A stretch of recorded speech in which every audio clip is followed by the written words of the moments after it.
Obrigada. Desculpa, tá? Então, eu estava falando para vocês, então, eu vou colocar aqui. A Laura acho que não está conseguindo entrar por algum motivo aqui. Então,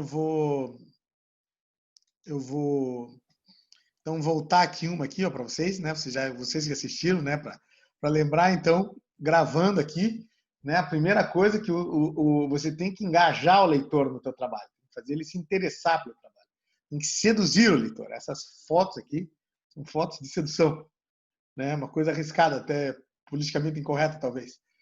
Enfim, o leitor tem que se interessar por aquilo. Se for uma coisa muito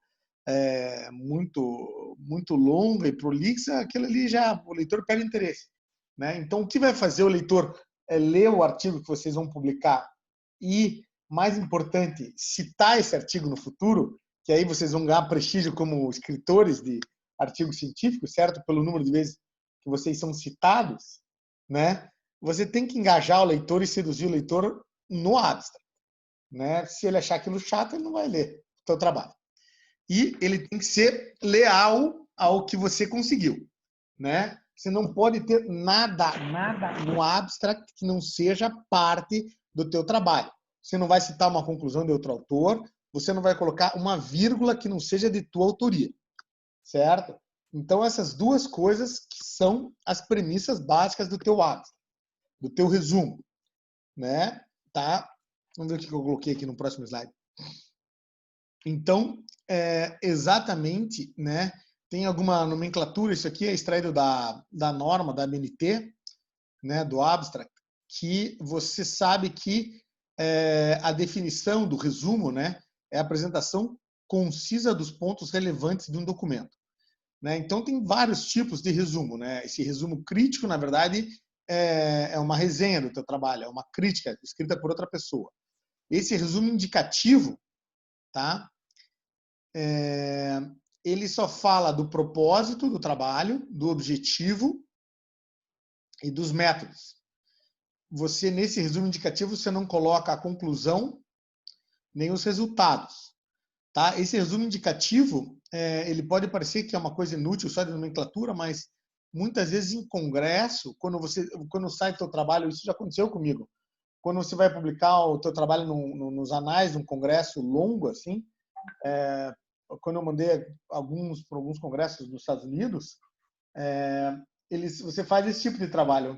O resumo tem 100 palavras, né? 100 ou 150 palavras. Então, é só sobre o que é o trabalho e como é que você estudou aquilo, né? Então, isso é um resumo indicativo. Mas o resumo que vocês vão escrever é o tal do resumo informativo, né? Você vai falar de finalidade, metodologia, resultado e conclusão do teu trabalho. De tal maneira que o autor que lê aquilo, ele já tem uma ideia do que se trata o teu trabalho, né? Então, ele dispensaria a consulta ao trabalho original. Eu já citei isso aqui para vocês, né? O resultado vai citar o objetivo, o método, os resultados e as conclusões do documento. São frases concisas, afirmativas e não enumeração de tópico. Vocês vão fazer um parágrafo único, tá? Então, eu vou mostrar para vocês ali uns exemplos, né? Também um exemplo, para vocês verem que não tem nenhum segredo, tá? O que se evita, então, no abstract, né? Símbolos e contrações que não sejam de uso corrente. Aliás, eu evitaria completamente as construções, né? Se você vai ter uma sigla ou uma coisa que você vai usar aquela sigla durante todo o teu trabalho, vai repeti-las muitas vezes, é justificado ainda você colocar no abstract. Você pode colocar. Aí você coloca na primeira fase do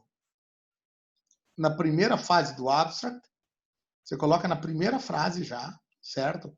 Você coloca lá, por exemplo, você vai falar sobre manometria de alta resolução, como eu já fiz nos meus trabalhos, né? Então, manometria de alta resolução, coloca lá o High Resolution Manometry, HRM, entre parênteses, é um método de estudo da fisiologia do esôfago, papapá. Tudo bem, teu trabalho é sobre manometria de resolução. Então, você falou na primeira frase do teu abstract, e daí você vai repetir só a sigla até o final, né? O que você nunca pode fazer, em hipótese alguma, no teu abstract, que é um erro que as pessoas fazem, é colocar uma sigla e não explicar o que ela é, né? Então, isso não pode, né? Isso não pode acontecer, tá? Isso não pode acontecer porque daí, caso o leitor não saiba o que é aquela sigla, ele fica com dúvida. E o abstract não pode deixar nunca nenhuma dúvida para ninguém, em momento nenhum, jamais. Certo? Fórmulas, equações, tabelas, tudo isso aí tem que evitar no abstract. São frases afirmativas e concisas e fáceis de interpretar. Certo? E você não faz referência a trabalho de outros autores. Isso quase nunca. A não ser que o teu trabalho seja sobre uma outra obra, né? Se você vai fazer tua tese para testar, uma vez que eu fiz um trabalho, enfim, você vai testar fazer um trabalho que é baseado na análise do livro do Dom Casmurro. Você pode citar o livro lá, né? Ou a análise da resolução dos bichos. Você cita lá no abstract. E o teu trabalho inteiro é sobre aquilo. Mas eu acho que vocês que vão fazer um texto científico, um texto de pesquisa, não cita outro autor de jeito nenhum no abstract. Certo? Isso aí fica sobrando, né? Eu já falei para vocês, um abstract de 500 palavras, ele já é muito longo, tá? Então vocês têm que fazer um abstract de mais ou menos umas 250 palavras aí, para já ser prolixo, sabe? Tá? Então, quanto mais curto, mais objetivo, é melhor. Deixa eu ver o que eu tenho mais aqui.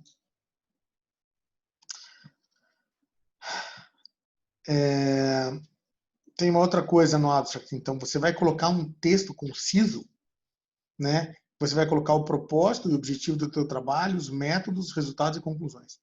Porém, você vai a todo custo evitar parafrasear ou copiar e colar frases que estão no teu trabalho, tá? Então, evite fazer isso. Você tem que ter uma frase original que você vai aplicar no abstract. Mesmo que você mude um pouco os sinônimos, assim, tenha pequenas mudanças. Pega muito mal você repetir uma frase que você vai colocar no teu desenvolvimento, por exemplo, a primeira fase dos métodos, primeira frase do desenvolvimento, e uma frase da conclusão colocar idêntica no abstract, né? O ideal mesmo é vocês tentarem trabalhar um pouco essas frases, mudar um pouquinho elas e deixar uma frase inédita no abstract, né? Deixar frases inéditas que representem todo o trabalho de vocês, tá? Então esse slide é sobre as palavras-chave, né? Palavra-chave também é uma coisa imprescindível no trabalho, que vai ser como as pessoas vão localizar o trabalho de vocês, né? A gente já falou alguma coisa sobre bireme, sobre tudo isso aí, né? São 3 a 5 palavras que vocês vão colocar, né? E vocês vão identificar uma das melhores formas de você colocar a palavra-chave no teu trabalho. Eu acho que é vocês procurarem a palavra que vocês mais repetiram durante todo o texto, né?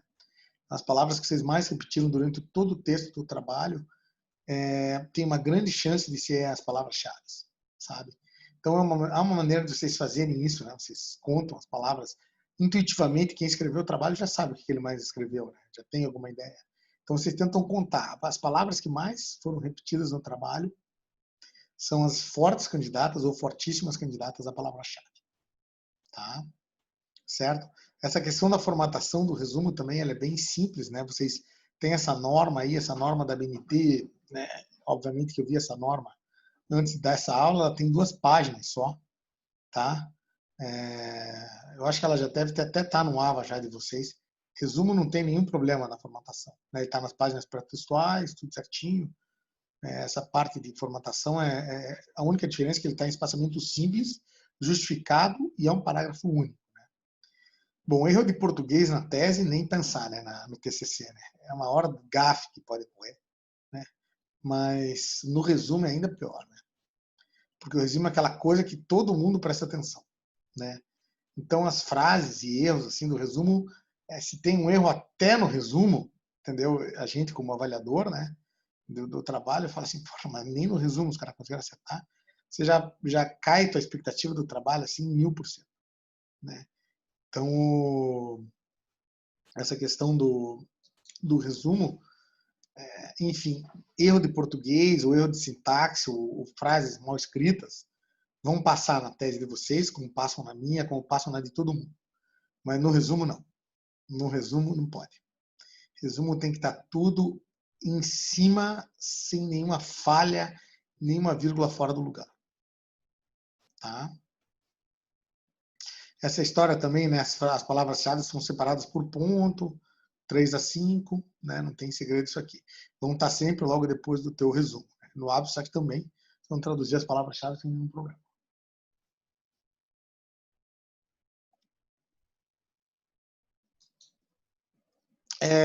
Isso aqui que é um resumo, né? Esse resumo aqui que ele mostrou na internet, eu peguei esse aqui, peguei um exemplo, né? Eu acho que isso aqui é uma coisa muito importante, tá? Vocês podem colocar, eu faria assim, no resumo que eu escrevo. Eu colocaria assim, visão geral do tema. Escrevi o que eu acho da visão geral. Localização do tema ou aplicação, público-alvo. Colocaria esse item no resumo, entendeu?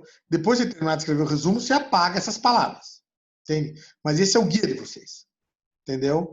Então, o que é a visão geral do tema? Você coloca aqui. O que é a localização e aplicação da pesquisa e público-alvo? Você coloca aqui. Objetivo, coloca aqui. Coloca o método. Coloca os resultados e as considerações. Aí apaga essas palavras aqui, entendeu? Você tem teu resumo, tá? Você tem que seguir assim a metodologia de uma forma muito, muito, muito sistemática. E vocês estão nas equipes, né? Quantas pessoas que tem em média nas equipes? Tem 4 ou 5, não é? Ou até mais, não é? Quem que me responde isso? Quantas pessoas que tem na média nas equipes de vocês? É isso mesmo, professor. Alguma coisa assim, né? Veja, o resumo, tá? Quando vocês chegarem no refinamento do trabalho de vocês, ele chega de uma maneira que eu faria o seguinte, tá? Eu aconselho vocês a fazerem o seguinte. Bom, em que momento do trabalho vocês escrevem um resumo? Quem me responde isso? Em que hora do trabalho? Qual é o primeiro item que vocês escrevem num trabalho de TCC? Qual é o primeiro? Que todo mundo escreve. Quem sabe? Desenvolvimento? Eu acho que não. Eu acho que o primeiro é o métodos. Tá? É parte do desenvolvimento, né? Mas o item primeiro e mais fácil de escrever é como vocês fizeram a pesquisa. Esse é o mais fácil. Porque um dos problemas de você escrever o TCC é você engatar, né?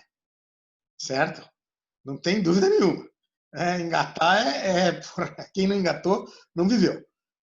O que é mais fácil vocês não engatarem? O método, porque ele é um método puramente descritivo. Vocês vão descrever como é que vocês fizeram a pesquisa, né? Certo? E o segundo método a vocês escreverem são os resultados. Certo? Vocês escreveram esses dois. Aí depois, tá? Isso é quase que uma regra geral. Cada um faz como quer, claro, né? Aí depois vocês vão escrever a introdução do trabalho, né? A introdução, junto à introdução a justificativo, o referencial teórico e tudo mais, que consta na introdução, né? A introdução e objetivos, certo? Aí depois vocês vão escrever a discussão do trabalho, certo? Né? E por último, o resumo, tá? Vocês têm que ter todo o trabalho feito, certo? Tá? Então o resumo vocês escrevem por último. Então vocês terminam de escrever o trabalho, aí vocês vão fazer o resumo. E o resumo, se vocês estão numa equipe, eu faria a seguinte forma: 2 pessoas escrevem o resumo, tá? Certo? 2 pessoas juntas ou separadas cada uma? Separadas. 2 pessoas escrevem o resumo independentes. 2 pessoas que se envolveram no trabalho. Nada de quem só vai botar o nome. Quem ralou. Espero que todos tenham ralado. Quem ralou verdadeiramente vai escrever o trabalho. 2 pessoas. O resumo tem que ser quase igual ou igual. Entendeu? Porque o resumo você tem que pensar bem ele de uma forma que tem que ser extremamente objetivo, extremamente conciso, entendeu? E extremamente enxuto, tá? Ele não tem nenhuma palavra que vai ficar fora. 2 pessoas diferentes devem escrever um resumo quase igual, tá? E daí o consenso desses 2 resumos vai ser o resumo final do trabalho de vocês, certo? tá? Outra coisa que vocês, essas duas pessoas que vão estar encarregadas de escrever o resumo, elas escrevem, depois que elas terminaram, claro que uma terceira pessoa vai ler esse resumo, né? Vai ler esse resumo e vai consertar o resumo. É quase impossível você corrigir um trabalho que você escreveu. Isso a gente já discutiu várias vezes, né? E realmente eu acho que uma pessoa vai escrever o resumo e outras pessoas vão revisar, né? Porque sempre vai passar erro, falha, coisa que está ambígua no resumo. Isso não pode acontecer, né? O resumo tem que ser extremamente claro. O que mais que nós temos aqui?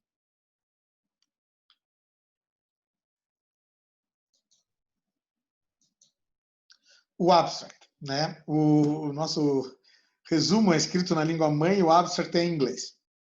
Bom, eu corrigi várias teses ano passado, tá? A coisa que me deixou assim horrorizado foi que a maior parte das teses as pessoas pegaram o resumo, pegaram isso aqui, lascaram no Google Tradutor e botaram de volta, tá? Certo? Então isso não pode acontecer de forma nenhuma. Ninguém é obrigado a ser professor de inglês, porém, se vocês publicarem o trabalho de vocês, certo? A maioria das pessoas que vai ler esse trabalho vai ler em inglês. Mesmo que vocês publiquem numa revista que seja, qualquer revista que seja do PubMed, né? Que for indexada no PubMed, que vocês podem ter a sorte de publicar, o resumo vai ser em inglês. As pessoas fora vão ler o trabalho, vão citar o trabalho, certo? Então, se o trabalho está mal escrito em inglês, ninguém vai citar esse trabalho não vai servir para nada.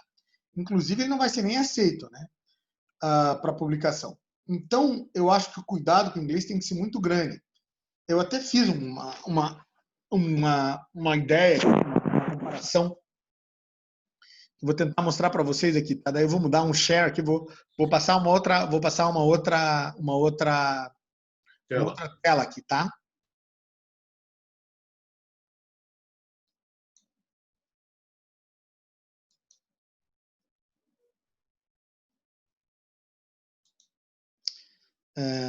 Vamos ver se eu consigo fazer aqui. Bom, esse aqui é um texto em português que eu escrevi, certo? Eu escrevi ele numa revista em português, né? Aí eu traduzi ele para o inglês, eu traduzi ele normalmente, né? Então veja ele em português. A doença do refluxo gastroesofágico é comum em pacientes com lesões intersticiais pulmonares. Todavia, a relação de causa e efeito não foi claramente demonstrada. Tem sido formulada a hipótese que a frequente coexistência de doença do refluxo gastroesofágico e dano pulmonar intersticial não seja meramente uma coincidência. Ainda existe controvérsia em relação à melhor forma de se confirmar o diagnóstico de doença do refluxo gastroesofágico e se o controle efetivo do refluxo tem influência na história natural dessas enfermidades respiratórias, né? Certo? Então, isso que eu escrevi em inglês, tá? Eu quero ver se eu consigo botar isso no Google Tradutor aqui. Vamos ver se vai dar certo.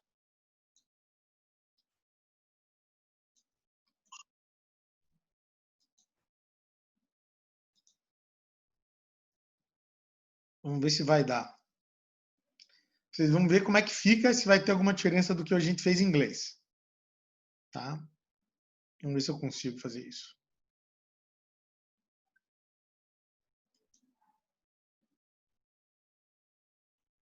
Alguém consegue copiar isso aí? Alguém consegue colocar?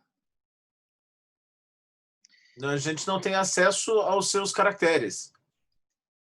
Você tem que botar no chat, se quiser. Tá. Então, eu acho que eu vou botar no chat e você vai fazer a gentileza de traduzir para mim. Tá bom. Vamos ver se eu consigo fazer isso aqui.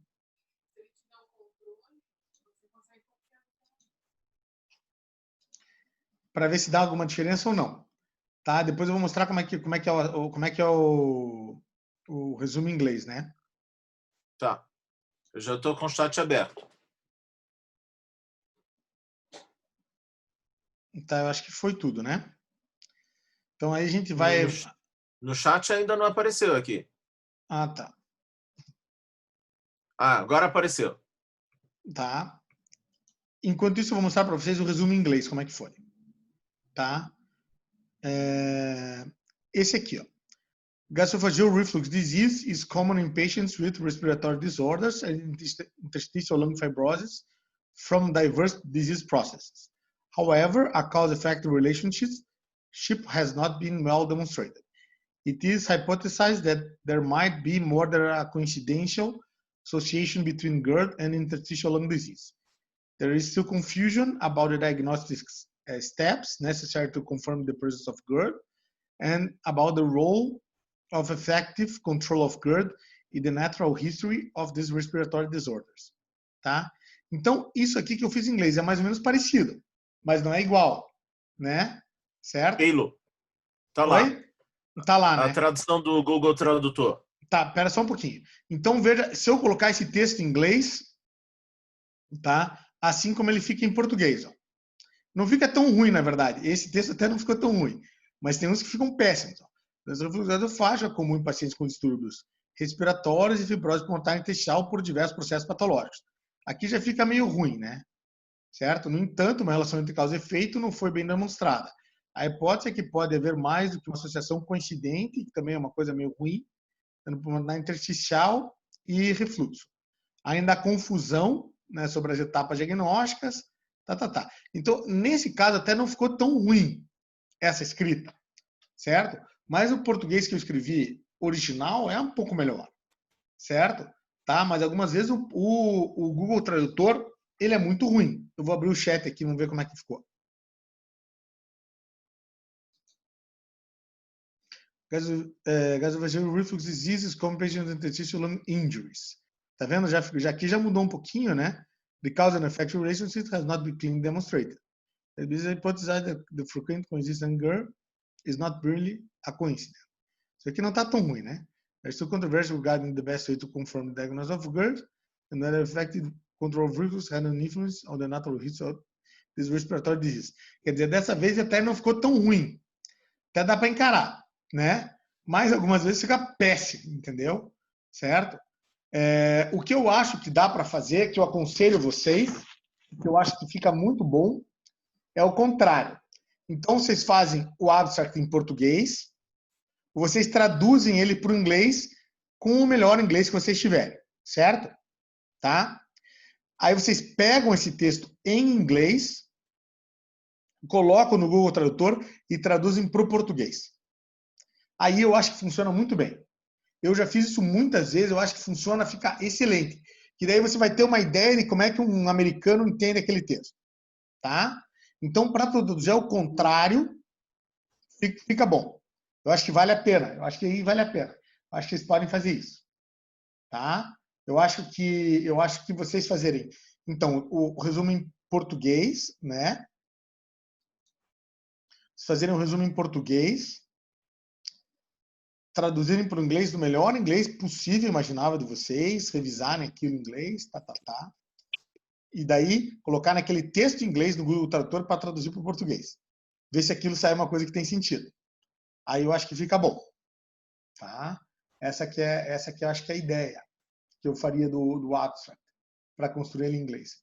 Mas eu, ano passado, eu vi uns abstracts assim, em inglês que foram bem deficientes, assim, sabe? Eu acho que faltou o pessoal fazer isso, né? Tá? Eu acho que tentar passar, porque o Google Tradutor, se tiver alguma coisa sem sentido, ele não entende. Tá bom?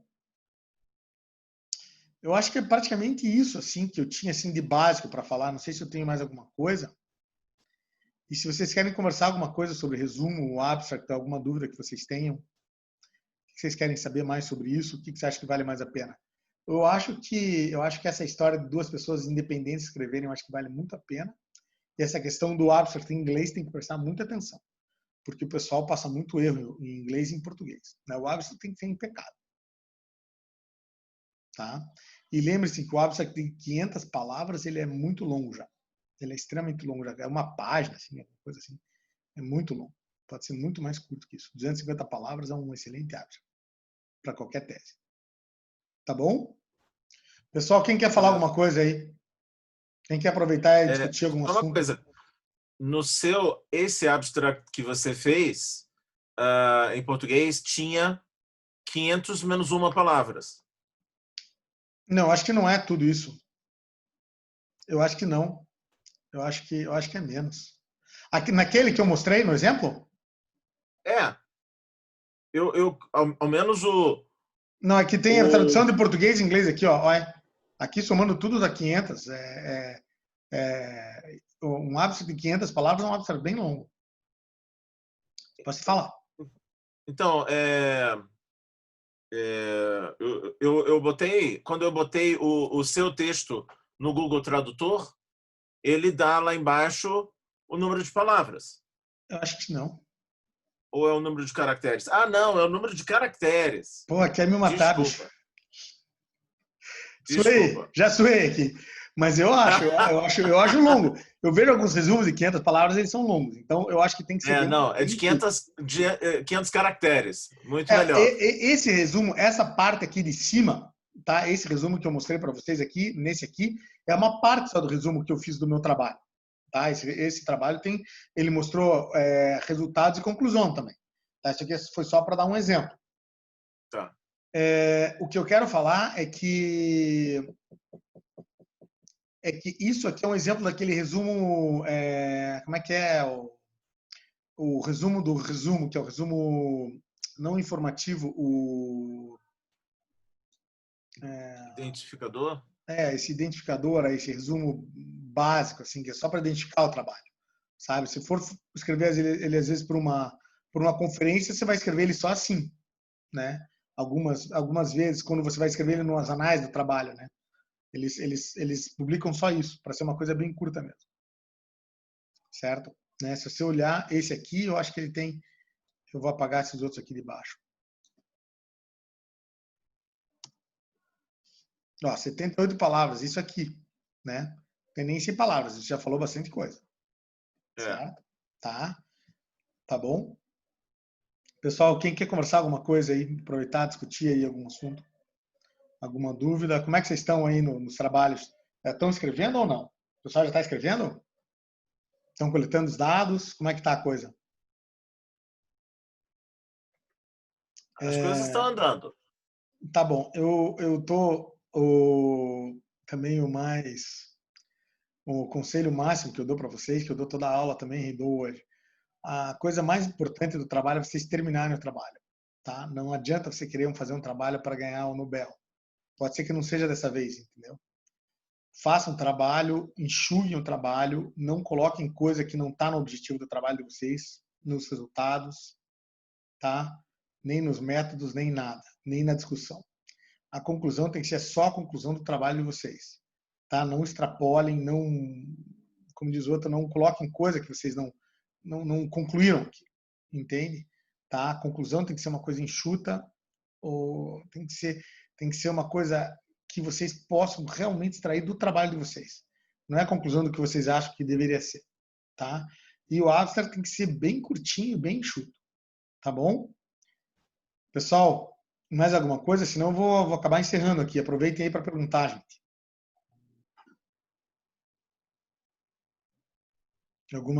Alguma ideia, alguma coisa, alguma colocação aí que vocês querem saber? Eu tenho uma dúvida que volta e meia fica me incomodando. Na hora de redigir, eu muitas vezes me vejo diante da dúvida de ser claro ou ater-me a um estilo mais educado, mais sofisticado. Qual é a opção? Com certeza absoluta, sem a menor sombra de dúvida, é ser claro. Quanto mais simples for o trabalho, melhor. Tá?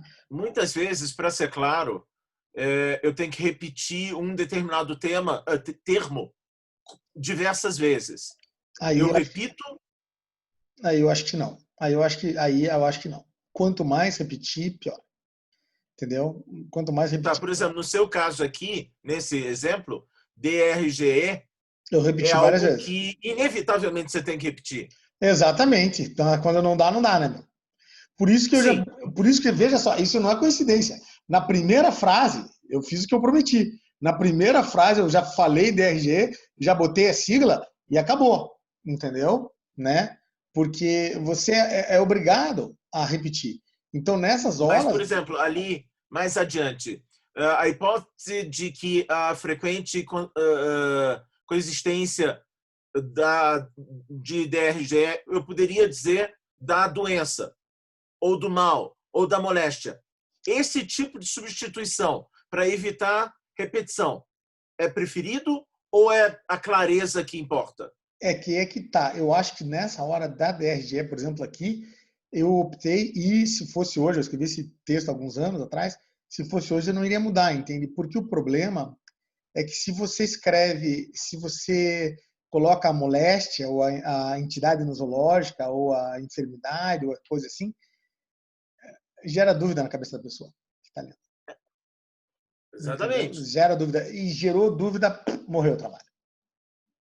Sabe? Morreu o trabalho. Porque você tem que ser assim bem claro, assim, sabe? Tem que ser bem claro, porque o problema é que mesmo você sendo claro, já vai ser difícil de entender o que você está escrevendo.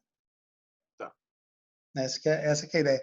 Eu li bastante assim, trabalho assim grande de revista e tal. Uns trabalhos que você lê, você não entende nada que o cara escreveu. O trabalho não serve para nada. Você não aprende nada com aquilo não te soma nada na tua vida.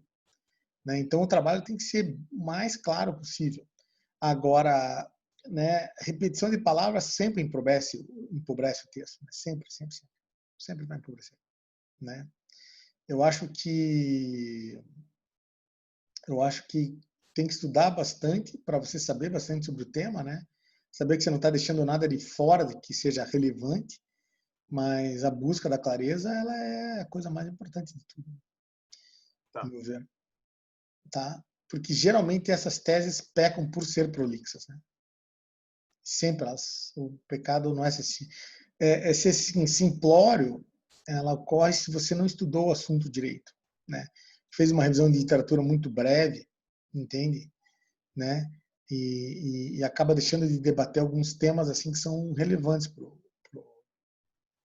assunto, né? Então, eu acho que aí você peca, né? Mas vocês têm que estudar bastante, tem que ter um domínio pleno do tema, né? Isso que eu acho que é muito importante, sabe? Gastar bastante tempo lendo artigos sobre aquilo, mesmo que pareça meio inútil, assim, porque aquilo vai abrindo a cabeça de vocês sobre o que vocês têm que debater naquela discussão, né? Porque a qualidade da discussão ela é fundamental, né? A Só discussão chamando a atenção, temos 30 segundos. Então, eu acho que seria mais ou menos por aí, né? Se vocês quiserem continuar, daí eu dou continuar aqui. Senão, acho que vou deixar vocês descansarem também, caso tenham alguma dúvida aí.